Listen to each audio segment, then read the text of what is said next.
feel like I failed myself because I had a C-section.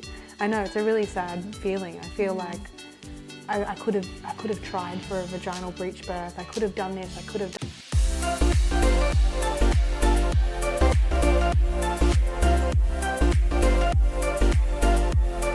Hello and welcome to another vlog on YouTube and podcast on Spotify by the Fit Minds podcast. I'm trying to whisper, but also I know that she's good. She's been exposed. We have a special guest today. Say hi. My name's Ellie. This is the beautifulest, babyest ever's. She's currently snoozing. Thank goodness. She's so sweet.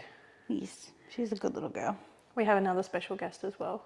Coach Chloe Jane. I'm here. She's back. Hi. Look at you go. How many days postpartum now? That's a good question. What day is it? So she was born on the 25th. Today's the 7th. Do the math. So like 11 days? Something like that. 11, 12 days postpartum. Fresh.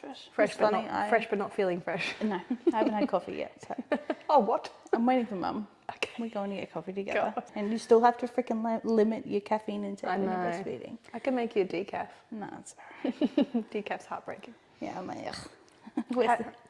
How you feeling? Yeah, good. Physically, really good. Obviously tired, but I think that's the inevitable with a breastfed newborn. But we are thriving. She's doing really well, so She is. that's all we can ask for. Had a little feed before. Yeah, so hopefully she stays through the whole thing, doesn't crack it. Did a poop too. Did a poop. Had a poop. She's so content there. I wish you guys could actually see my angle. It's like a little newborn shoot. Just a little, oh, you little smiles.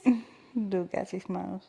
But today we're here. Oh, by the way, I'm Coach Mariah Gina. Introduce myself. Old news. Just irrelevant. Yeah, literally. I'll just fade off into the background.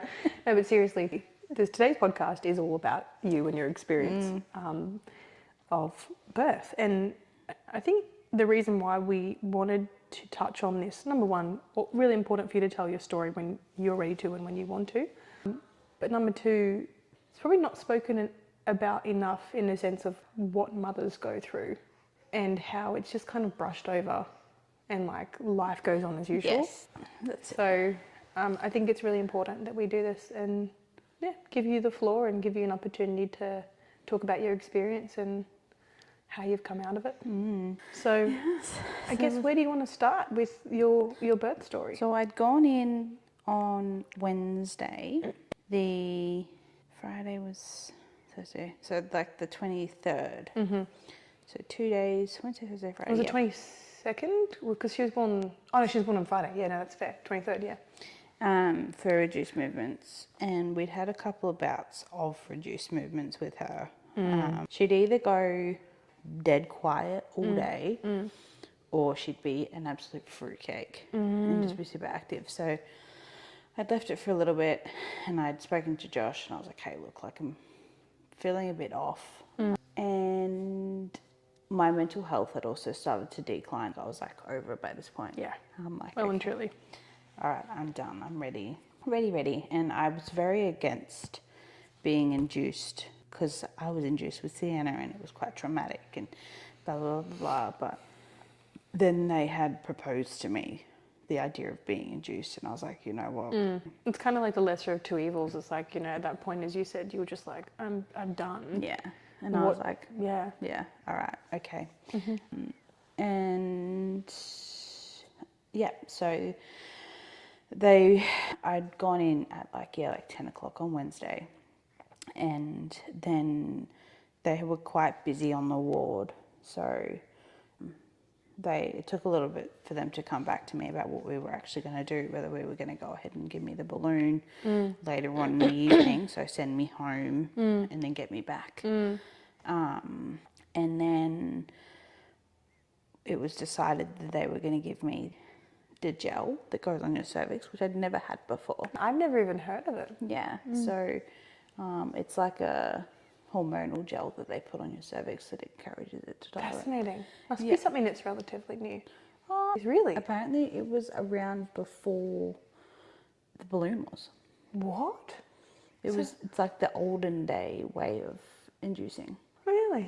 Wonder why they don't use it as traditional Because anymore. it doesn't work. Oh, okay. It's not as effective as the balloon. True. But they gave it to me because she was still sitting quite high. And they were worried that if they were to put the balloon in, it would just push her further back. Yeah, fair, okay.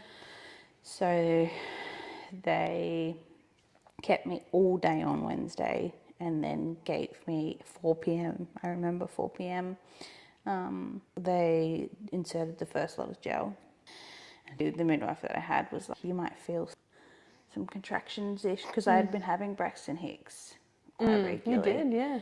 And I had started to dilate a little That's bit. right. Yeah. And then we went around to the maternity unit, because they don't keep you on the birth suite unless you're in active labour. So we went round to the maternity unit. Josh finished work and came to the hospital, because I said to him, I was like, there's no point in you finishing work early, because... Was that when we dropped him off? Yes. Yeah. Yep. I'm trying to piece together like... The timeline. yeah.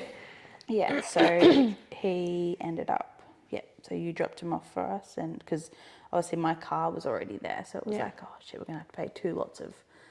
No, we were like waiting for things we could do, because I was like, what can we do?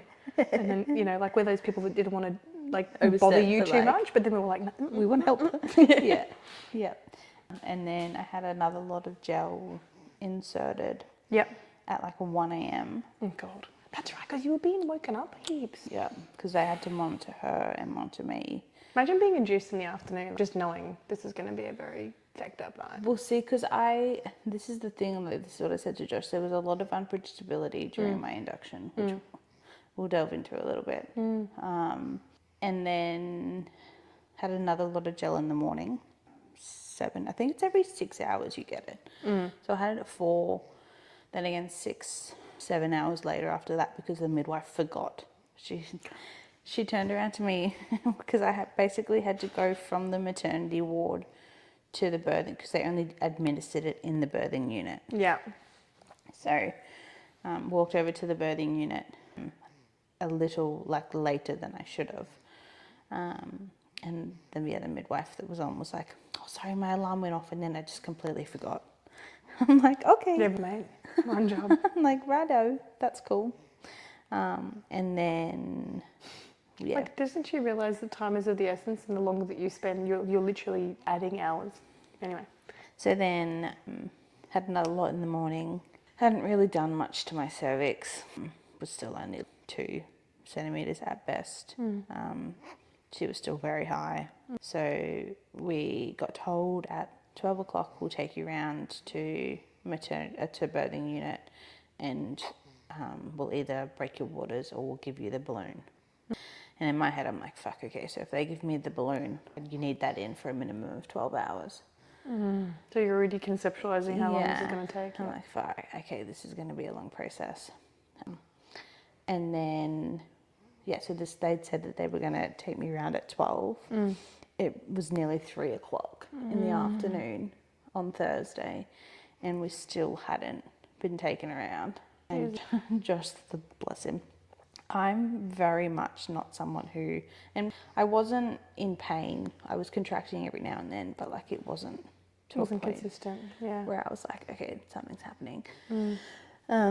Josh is very much a person who will advocate for me. Good. Because I don't You're like non-confrontational. So he's like, no, fuck this, call the midwife in. So called the midwife in, and like he didn't have a go, but he was like, okay, like, because I got upset because I was like very much in the frame of mind of like, I don't know what's happening next, you know, like. Correct. And I was just sitting there waiting on, okay, am I getting my waters broken and could potentially be having a baby tonight? Or am I getting the balloon and still have like 2-3 days left of this? So sure enough, they were like, all right, time to go around, grab all your things. And I was like, okay, sweet. Like, and then we got to the birthing unit and they were like, all right, we're going to break your waters now. And I was like, Thank you for the heads up. I was like, wow, okay, right. And it was the same sort of situation that I had with Sienna, where I had to have midwives because she was still very high and my cervix was still high, where they push down on your tummy and up in there to break your water, which it was okay. And I said to Josh, I was like, I would like to try and see how far I can get without Pitocin, because Pitocin in my last induction caused Sienna a lot of distress. And there's a few other things that Pitocin does as well, which It's a synthetic hormone. which will suppress your own oxytocin. So I said that to Josh, and I'd also said that to my midwife. And then we had a midwife change, and I don't think it was communicated from one midwife to the other, because the other midwife came in and she's like, why don't you have a cannula? And I was like, oh, I don't know. Like, and she's like, we need to start you on Pitocin. And I was like, once again, not being very confrontational, I was like, oh, okay. You know, like, cause, and then they say, like, because after a certain amount of time, you can only have your waters broken for a certain amount of time. So sure enough, got the cannula, and that fucking hurt. I was like, oh my God. I think Josh was like taking photos or something, and he's like chuckling away, and I was like, babe, come here. And he's like, ha ha ha. And I was like, no, babe, come here. It fucking hurt. Like, I still have mild loss of sensation in my thumb. Because especially too, sometimes when they're in a rush to put a cannula in, they can do it wrong. I've had cannulas put in the wrong way, and like then you can't move your hand properly, and And then sure enough, started pumping me with Pitocin, and sure enough, she started to go into distress pretty much instantly. wow. So her heart rate, I ended up, when they broke my waters, I ended up getting them to put the monitor on her head, just so that I could move around freely and whatnot. And yeah, so started me on Pitocin, and I think I was only like 3 centimeters at this point, and she was still very high up, right? So yep, she had divots in her heart rate, and it got to a point, I think it was 6 p.m. on Thursday, 7 p.m. And she'd had a really bad bout of like a heart rate dip where she dropped into the 70s for like a minute. And to give you an idea, like a newborn's or slash baby's heart rate is like 147, 148, 140. I think they say it's normally between 130 and 150. Or I might be Lila's wrong. was 147 every time it got tested. It was weirdly, creepily exactly the same. Yeah. So we had a bunch of doctors come in. That's so low. And like obviously I was freaking out, and they were like, it's okay, we're going to stop the Pitocin for a little bit. And they'd stopped the Pitocin, and she was still dipping. So they had to, and by this point I was contracting pretty frequently. And like they were painful. And they had to give me an injection that basically slows down your uterus contractions. So they administered that, and sure enough, her heart rate picked back up. So all the doctors left, and by this point, she'd had a couple of dips in her heart rate, and I turned around to Josh and I said, I think I want to get epidural, purely and simply for the fact that if I need to be rushed off for a Caesar, I don't want to be knocked out. Yeah. I want to be able to be awake. Be present. Yeah. So they got the anesthesiologist in and had the epidural done. It was stock standard. And then 10-15 minutes after I got the epidural, I started to notice and feel that my left side of my face started to droop. When I heard that, I was like, what? Yeah. So obviously that scared the shit out of me. Wow. So Of course. we had to, and they didn't really have an explanation for it either. Come to find out, I had the head anesthesiologist come see me after I'd given birth, and he said that they believe it's just because of my anatomy. There's something in my, like the way that I'm, because with Sienna it was quite similar. True. In the sense of I didn't get the facial droopiness, but you're normally only meant to feel like your epidural from like nipple down, like nipple at most, whereas I feel mine right up to my chin. True. Yeah. Wow. So they pulled back on the epidural to a point where they pretty much didn't have any, they turned it off. Yeah. I still had the needle in my back, but they turned it off. And then things have really started to ramp up, and I was like, fucking hell, this is intense. And because they started the Pitocin again. And sure enough, she went into a really bad bout of distress again. Did we not learn anything the first time, guys? So Anyway. we had the surgeons come in, and they basically recommended that we go for a Caesar, because I wasn't dilating. Like I was, but it was very slowly. And I'd had to have another injection for the contractions to be, like my uterine contractions to slow down. And yeah, so they basically recommended that I go for a Caesar. Well, they had said it's up to me, but they were like, we'd recommend that you go for a C-section because we don't think you're going to progress. And we'd have to up the Pitocin, which clearly she's not agreeing with. They were like, she might have some cord around her neck that obviously is compressing. So it's of your best, in both yours and hers best interest, that we prep you and get you ready for a Caesar. They checked me then, and I was only 5 centimeters. And I'd said to them, okay, well, and they said, oh, we have to go downstairs and do a delivery of twins. It takes ages.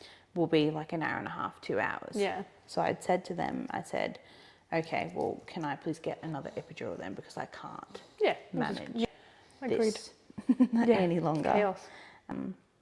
And so the head, probably 5-10 minutes later, the head came in and began to administer taking my epidural out. And as I've sat up, felt this immense amount of, and I'd been feeling pressure in my bum pretty much the whole way through. And they had said to me, oh, it's just because she's posterior, so basically spine on spine. So optimal birthing position for a baby is for their back to be on the outside of your tummy.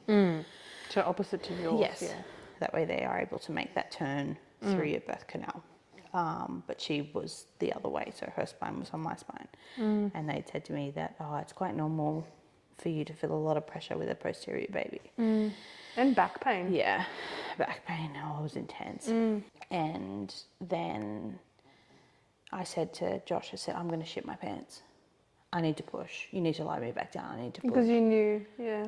I felt her there.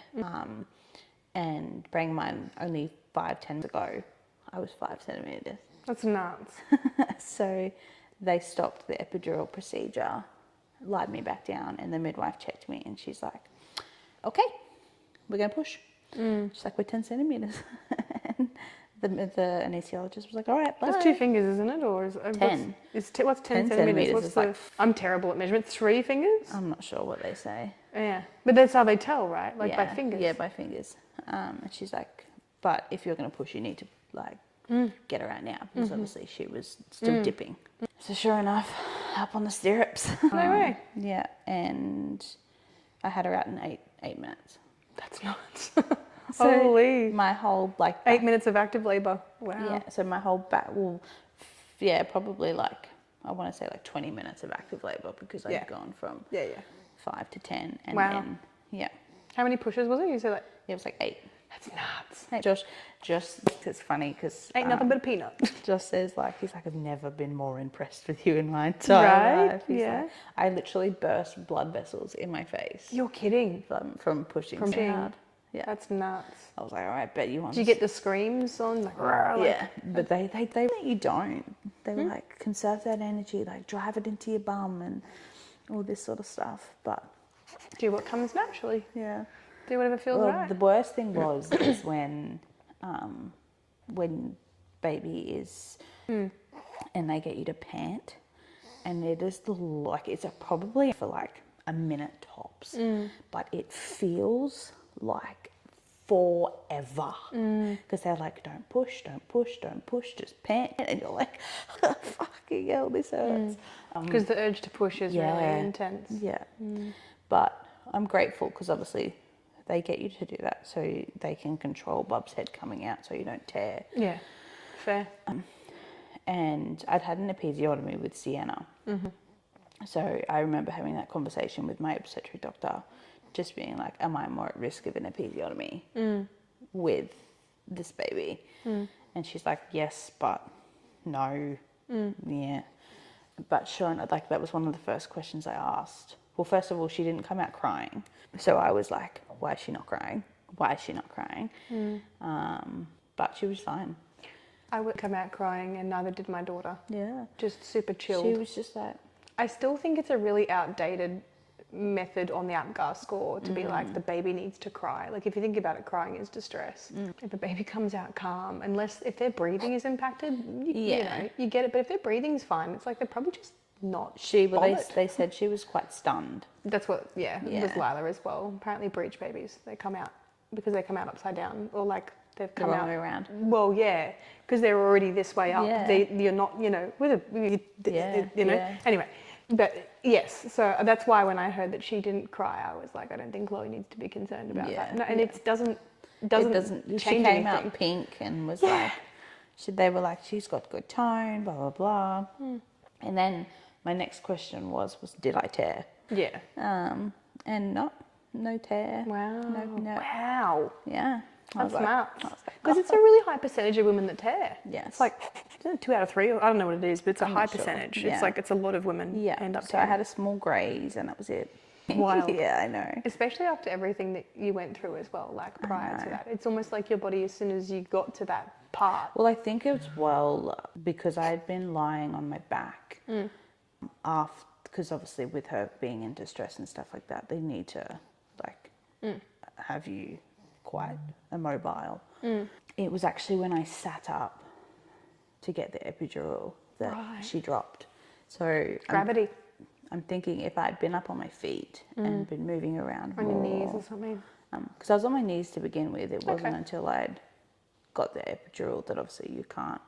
Yeah, that's the hard part of it, isn't it? And it's like, you know, then you're in a position where you don't really know what's happening. And I remember feeling like after I'd stopped the epidural, I just remember having, because I had some gas and air afterwards, because I just remember feeling like I had no control over my body. I remember being in so much pain, and the midwives were like, you need to calm down, like... I'll tell you to calm down, bitch. I'll slap you in the fucking face. I swear to God, if someone tells me to calm down, I get angrier. Yeah, like, because like I was like crying and like... Yeah, understandably. And yeah, so sure. But the funny thing is that like they got Josh in scrubs, and like we had... Wild. So Josh had gone out to call mum and dad because it was like early hours of the morning to call mum and dad to be like, hey, This is happening. we're going for a Caesar. Yeah. Go to sleep and we'll book you when everything's done. And then when he came back in was when they were sitting me up and like getting me, and then I'm like, oh, I need a push. So What a roller coaster. yeah, it was a roller coaster for both of So us. he would have been in scrubs while you birthed the baby. If you look at the photos, he's in scrubs. That's hilarious. It's like, and then you weren't, so it's like this weird, like, what's happened here? I'm in a gown. Like, yeah. Wow. But yeah, so I did have gas and air because they were like, I originally said I didn't want it because I don't like I've heard it doesn't do anything. If anything, it just made me high. Yeah. There was still pain. Pain and just really hard. Yeah, literally. And then after I delivered her, I ended up having a hemorrhage. That's the part that I think is just really scary. Yeah, so it wasn't like your traditional like whoosh. Not a gushing hemorrhage. Like a slow thing. Yeah, it happened over like a couple of hours. Okay. I ended up losing 1.3 litres of blood. You haven't spoken about the birthing of the placenta part yet. Oh, yeah. That was, you get the injection. Yeah, oxytocin, whatever it is. Yeah, and then you birth the placenta, and then that fine in terms of the actual birthing, and then afterwards they thought I still hadn't birthed it completely, so I had to get the midwife, like literally fresh after delivery, had to literally be like up in me. Oh, you're kidding. Fishing around for it. Oh. Yeah, it was horrific. They were like, you might want to get on the gas and air for this. And I was like, yeah. Because I hear from a lot of mums as well, like they just had a baby and the last thing they want to do now they've completed it is to birth placenta and then have someone fishing around in their uterus. Yeah. Yeah. So, and honestly, the weirdest, like it was fucking painful, but the weirdest sensation of when she's like, oh yeah, okay, found it. Like, and pulled it out of me, like. Pulled the remaining part out? Yeah, like, ugh. It's an open wound too, so like she's literally like jabbing at an open wound. Oh, Yeah. Well, they have to, because like you're more at risk of infection if it's left there than if and it's issues with milk and everything like that too with retained placenta. not. So, and in doing so, she also pulled out like a couple of like massive clots as well. Wow, Chloe. But yeah, and then That's over hectic. probably over the like, I think it was like an hour and a half, 2 hours, I was just, losing blood. But How did you feel? I felt fine. I think because obviously in that moment you have bub on you. Yeah. And like she had latched and she was feeding during all of this. You started to get the hormonal rush. Yeah. So I didn't actually feel doozy or anything like that. And I think because it obviously happened over a couple of hours rather than like instant, it allowed my body to sort of Replenish and because I didn't end up needing like a transfusion or anything like that. And like they checked my hemoglobin and my iron levels before we left, and they were all right, given the fact that I just delivered a baby. But you know what that comes down to as well? Through your pregnancy and through the final phases where most women's iron dipped significantly, mine didn't. Yours didn't, because you were eating enough red meat, Yes. beef jerky, like the all stuff of the that, above. you know, Yeah. protects a lot of women that I think not a lot of Yeah, women know because if about. my iron had been low prior, then I would have been in trouble. And you have to prepare for extreme blood loss from birth. So this is why like red meat is just so important in those, you know, well, throughout pregnancy, but especially in that final trimester. Yeah. Yep. And then because I had those injections, they say that it can cause low blood sugar in babies. Yeah, like right. low blood glucose. That's right.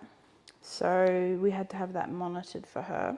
So her heels were like dartboards because she did end up having some pretty scary lows. And then we ended up back in the NICU. Literally the day we got home, something happened at home. And it was a big kabuckle. And we ended up back at the hospital. And so for a baby of her age, their blood glucose should be around 3. Hers was at 1.8. So she was Particularly low, yeah. nearly hypo. So we had to go back into the NICU and she had to have a cannula, and it was very traumatic for Josh specifically. I went through, so Sienna was born without a thyroid. So I went through the cannula insertion and lots of heel prick tests with her. So I sort of had that up my sleeve in the sense of it wasn't as traumatic as it would have been for him. Yeah. And then, we end up in the NICU for a day and a night. Yeah. Just monitoring that. And then we got home and she's been good ever since. Wow. Yeah, that's my story. Yeah.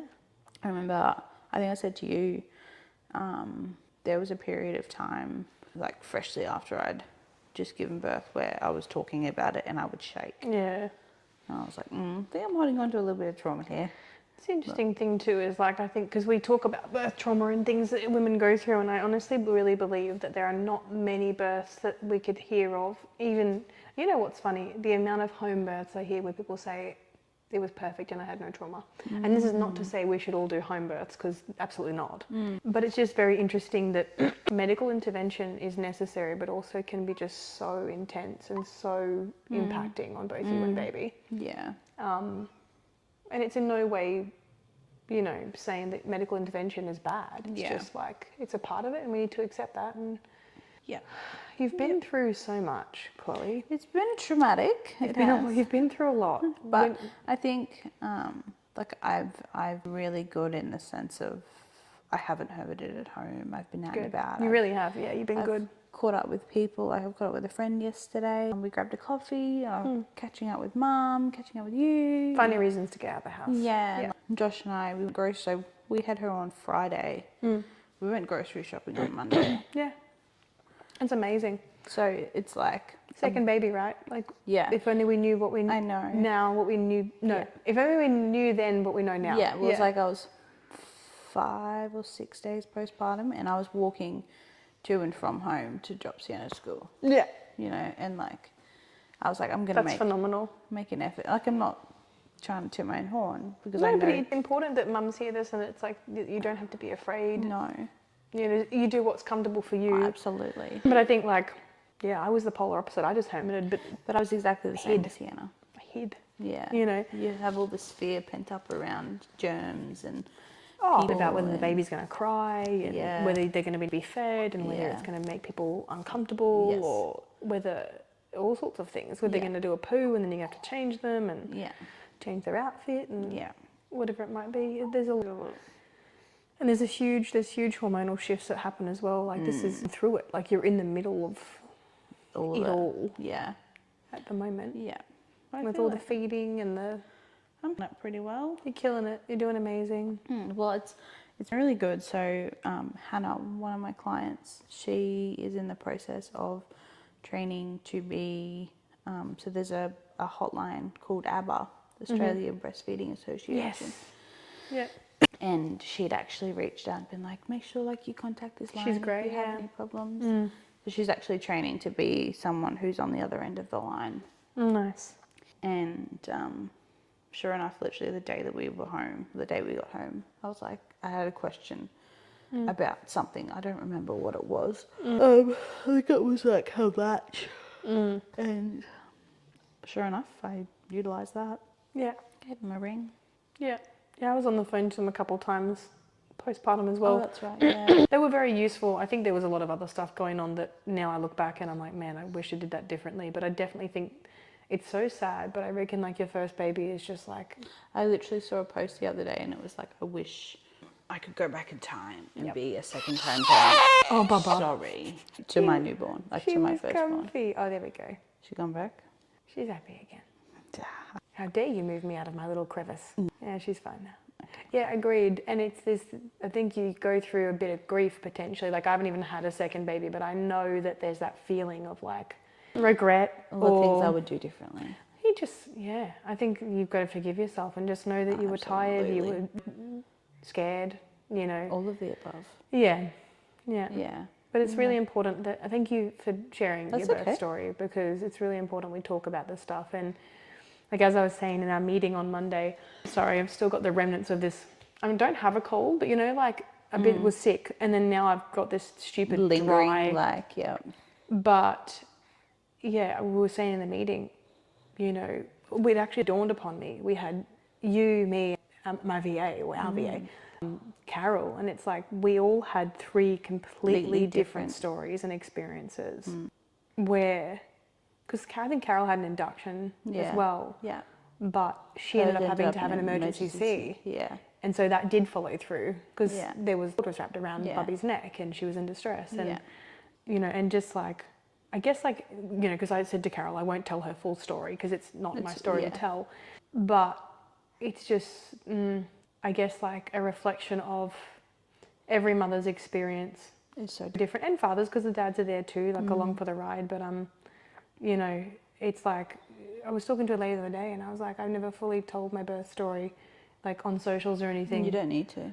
Because actually, weirdly enough, the first thing I said to her is I feel like I failed myself because I had a C-section. I know it's a really sad feeling. I feel like I could have tried for a vaginal breech birth. I could have done this. I could have done that. There's always what ifs, I think, when Exactly. it comes to birth. Like, for me, I'm like, did I push my body too? Like, have I pushed her too hard to come out? You know, she wasn't ready. There's all these thoughts of like, you know, and then everyone else always has their own two bobs to put in as well. Yeah. Like, you know, I think it's really important that postpartum that we are there for each other as mums, and in general there for each other and there for mums to support whatever decision they made at the time. Yeah. And to support them in just normalizing their feelings of, you know, distress or sadness or frustration or confusion or in worry or whatever. Sadness, all of the above. Yeah. And not necessarily like jumping to fix things Yeah. either, but also like knowing when it's okay to step in and be Yeah. like, It's look, okay. you know, here's something to leave it, but also I love you and I care about you, and you know, it's okay to feel like shit after this. Yeah. So, and there's so many other layers. Like you've still got Lakia, you've still got the bleeding. Like it's not just a case of like baby comes out and everything's done. And you're done. Yeah. It's just such an ongoing process. Yeah. So yeah, but For sure. well, I really do appreciate you You're welcome. sharing your story. And I think it's important, like if you are comfortable in talking about it. Like I look at where I was a week ago to where I am now in talking about it, and in talking about it, I've been able to process it a lot easier. yeah, yeah. Often, birth can feel like a blur. I would agree, and I think it's really weird because even like a couple of weeks or so postpartum, there's stuff you forget, and then like months later it comes back to you, and you're Yeah. like, "That's right." That happened, yeah. It was like the song that was playing while Lila was being Yeah. born. Yeah. I remembered it when I was having the procedure done. Yeah. Then directly postpartum, I completely forgot it. And then the other day, this is going to make me cry, it played. And I was like, that's the song. Yeah. And it was like, oh my God, how does your brain do that? How does your brain Especially block with stuff music, out? you know, like It's very emotional. It'll come and go. Yeah, but it's just such a beautiful, like, I can't believe, like, I know. she's on the other side now. And She is. but something I've really tried to do a lot after this phase for you is like so many people like, oh, I can't wait to see pictures of the baby, and I can't, you know, oh, like, and I'm eyes are on you. Yeah. I think, and I'm so appreciative She's beautiful, of she's gorgeous, but that. also She looks like a little old man. Chloe is like my main focus at the moment. Yeah. And I think you're able to have those, because like that was sort of the same situation with me, with you. It was always, what do you need? Yeah. What can I do for you? Yeah. Although my job is to be a nanny and to help You with were Lila. always looking out for me. It was always like, what do you need? And also like, even when I was a fucking mess, you were there. Like you were just like relentlessly and normalizing and being like, it's okay to cry, it's okay to be frustrated. Like, And I think that comes from experience. Like both you and I, we've had babies, and like this isn't us being like if like, because it is quite tricky, because obviously babies are like, if you're clucky, babies are like you draw straight to baby. But I think as mothers already, we know and we understand that yes, the babies are cute and blah blah blah blah, but you like, the mother is so important. you think And about she it is too, so like, neglected during this period. oh, and a child doesn't have memories for their first 3 years. Don't get me wrong. Like, it's important, yes, that they get love and whatever, but like, but that's the mother's role. Like, your role, Bubby is like Velcro to you. So like, Yes. the baby's covered. Yeah. The baby's fine. Yeah. Because Chloe's got her, but we've got to have Chloe. Yeah. You know, we've got to have mums. Yeah. We've got to have their back. We've got to Yeah. check in frequently. And no matter how many times you check in, it's not annoying. Like, No, it's annoying because even if they're tired or exhausted, it's like, even just a message of like, hey, you're doing amazing. I can't believe how many times when I got a message like that, I would cry. Yeah. And I would be like, I'm doing a good job. I'm okay. Yeah. I'm okay. And like, I was that raw and fresh, as I said the other day, that like, I needed you to help me put my baby in the car to go to the doctors. And it's not because I was, number one, I was a little bit mentally unstable. I think you did have... Postpartum depression and anxiety. It was like, and here I was trying to control everything, and I could control nothing. Yeah. And I couldn't at my house without the baby by myself with the baby, because my fear was I'd fuck up. I was so fearful And in public. I would fuck up, I would drop her, I'd be by myself and she'd be crying and I wouldn't know what to do. The breastfeeding wouldn't work, she wouldn't latch. Like, my brain was just overloaded. Imploding, yeah. So I always, wasn't laziness, I was always like, if I have someone, it's like a safety net. Yeah, you like can fall back on them. And I never actually really needed the person. No. But it also felt really nice to have them. And company. Company, not feel like it was just me and the baby. Yeah. Because I think sometimes when it is just you and the baby, it's Yeah, incredibly that's so isolating. Oh yeah, and you're like, I can't talk to this little human. No. And like, yeah, I don't know. It's just, so yeah. But I won't into my birth story today because honestly, like, I think I've done parts of it here and there. And You're not comfortable. well, and it's not, there's a lot to it. But in short, I went into early labour at 38 weeks. I didn't even tell anyone about that. I remember seeing Alex at the he gym. was at the gym, and to this, I'm still pissed off that the midwife gaslit me when I went in. Yeah. Because she was like, it's not labour. And I was like, I've been having Braxton's. Because she's like, it's probably Braxton's. And I was like, I've been having Braxton's since 20 weeks. I know what a Braxton is. This is not a Braxton. Braxtons were not painful for me. They Yeah. were just hard Yeah. and real and constant all day, like on and off because I'm exercising. Yeah. And then I went in at 38 weeks. I was laying there looking at the mono. of the Oh. photo shoot, maternity photo shoot. Super relaxed in bed, and all of a sudden, you know when your period's coming on? Yeah. I started getting intense period cramping and really bad back pain. And then had to jump in the shower, have a hot shower, and it wasn't going away. And I could feel like a Braxton, probably every Braxton, a contraction and pain every 4 minutes or so. And then it was every 2. It was really quick. But see, I didn't dilate at all. Yeah. So I was getting contractions but no dilation. Nothing. Do they call that predominal labour? Yeah, Basically, your uterus contracting, but it's not doing anything to your cervix, and it's not a Braxton. No, it was like pain. It was pain. It was tightening. It was pain. Yeah. And it was like, I was like, because we had our bags packed, and they said to us like, don't let it, because we had a breech baby. Yes. Don't let it progress. Yeah. Come in hospital straight away. And then you got dismissed.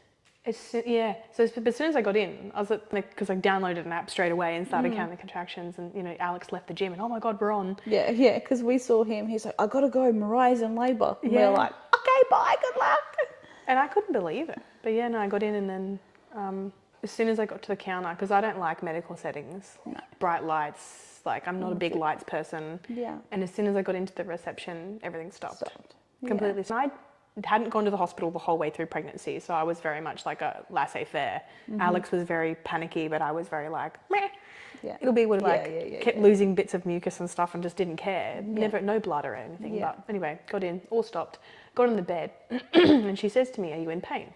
No, because I knew. And then she was like, oh, well, I'm gonna have to check your dilation. And I was like, I'm not dilated. And she's like, well, how do you know? And I'm like, I'd be able to feel it. And she's like, well, I'm going to check anyway. And I was like, okay.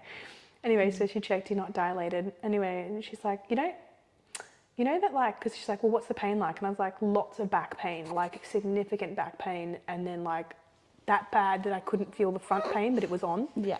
She's like, well, that's not labour. And I was like, that's true. It's not true. I later found out that she was sunny side up and breech. So she was head up and back was, and I spoke to my midwife and she was like, no, that's labour. There's That's a contraction. A third of women or something experience labour only in their back. Yeah. My mum's labour with me was just back. So she didn't feel anything in the front. It's common for posterior babies for all of labour to be felt in the back. Yeah, and when we had the scan done, when we went into the C-section, she was, on my back. But anyway, that was my like closest experience of labour as such.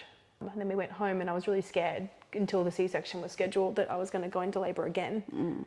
But it didn't happen, thankfully, because they on bed rest. So I didn't train at all for the last week, which was actually so relaxing. But then, we had the planned C-section and didn't sleep a wink the night before. You don't, do you?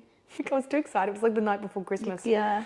I think I had like 3 hours sleep. And then, we got in and so we had twins scheduled before us and they took forever. Yeah. So long. But it was successful. We looked it up on the board and, and everything was beautiful. They played the playlist. Everything was nice. The spinal block was incredibly painful. Like when they put that in, it was like, ouch. Ow. But Alex held my hands throughout the whole thing. And C-section was, it went textbook well. Everything was fine. They kept the curtain up. I didn't see my placenta mainly because Alex didn't want to see it. But now I kind of, like second time round, I'm like, let's do it. Like if we Josh do. looked at mine. Really? Like, yeah, mine had a big placenta apparently. Looks like an animal. Well, that's good, isn't it? Yeah. What was your cord like? Was it? It was fine. Like with the shape, because here's the thing, they're all different shapes. I didn't realise. Really. I had a tightly coiled cord, so mine was a Okay. spiral, Yes. and they still don't know why, but sometimes they think it's because the baby So that's spun it. Okay. Yeah, I didn't ask. Yeah, I didn't really pay much attention to that. especially with what you were going through at the time as well. It's Yeah. like, I only remember from photos. Yes, okay. You took So it's those, like, right? we had them there, Yes. videos and photos, and but my blood pressure dropped. So my like medical thing was that my blood pressure went really low. Gotcha. I think it was like 90/50 or something. It was ridiculous. I was about to pass out. And I was holding Alex's hand. And music was playing. It was beautiful. And then they're like, you're about to meet your baby. And they're pulling her out. And they her head was stuck under my rib. Yeah. And I remember still to this day the feeling, because even though I had a spinal block, I could feel them tugging and pulling and I tugging have and heard pulling. that with a C-section, you can feel pressure and tugging and pulling. But even then, because she was so high and big, baby, she was so stuck under my rib cage that they had to like wedge her out. And once all the painkillers wore off, my rib had felt like it had been broken. Yeah. For days, maybe weeks even afterwards. I had this awful pain in my rib. And then, they like, we got a bum. And then it's like, ooh, and it took them ages. Oh, we finally got ahead. And then they lifted her up. But as they were about to lift her up, I just kept saying, Alex, I'm so tired. I'm so tired. He's like, no. So panicking a little bit because they thought I was going to pass out. Yeah. So, yeah, but I didn't. Almost did. And then as soon as they lifted her up, my heart rate went boom, like right through the roof. And oh my God, this throat's going to kill me. Anyway, it was nice. It was as a birth could possibly be that isn't, you know what I mean? But that's why for me, when they suggested a C-section, I was like, yep, okay. Like, peaceful. Controlled environment. Yeah, it was peaceful. Like, not that obviously my birth wasn't in a controlled environment, being in a hospital, but you know, Bub's going to come out. Bub's going to come out. The team was fantastic. And there's so many people in a room dedicated to keeping you and the baby alive. Like, you know, and it's just, it was a team as well. Oh, wow. Mm-hmm. Yeah, so I actually had a student in the room with me. Oh, wow. When all of this was going on. You would have been like, want to pass out yet? When his shift finished at 10:30 at night and I delivered her at 12:30. He had said to me, he's like, I would love it if you could deliver it. He's like, I want to be in the birth. Really? Yeah, so he was really very sweet. He was there for it. That's he cool. wasn't there for it because he left at 10:30. I mean, he was there. Yeah, he was there for the experience. And he's like, I have a new admiration for women. So he'd never seen one before? No. Oh, wow. wow. was his first labour. Well, my student midwife, I was the first planned C-section and also the first breech baby. Yeah, okay. So it's really cool when you're a part of like a first for someone else because you're like, oh, this is... I don't think he was a mix, so he wasn't like... Yeah. So they obviously have to do different areas. Yeah. Fair. Do their time. Wow. Fascinating. But yeah. Imagine that. Being a dude, just, you know... I said to him, I remember turning around to being like, oh, have you got a partner? And he's like, yeah. And I was like, go home and tell her you love her. Yeah, pretty much. And it's like, no matter what you go through with birth, like getting a baby out of your body... Traumatic one way or another. It's a massive experience. Yeah. There's just so much to it. Not just physically too, but like emotionally and mentally.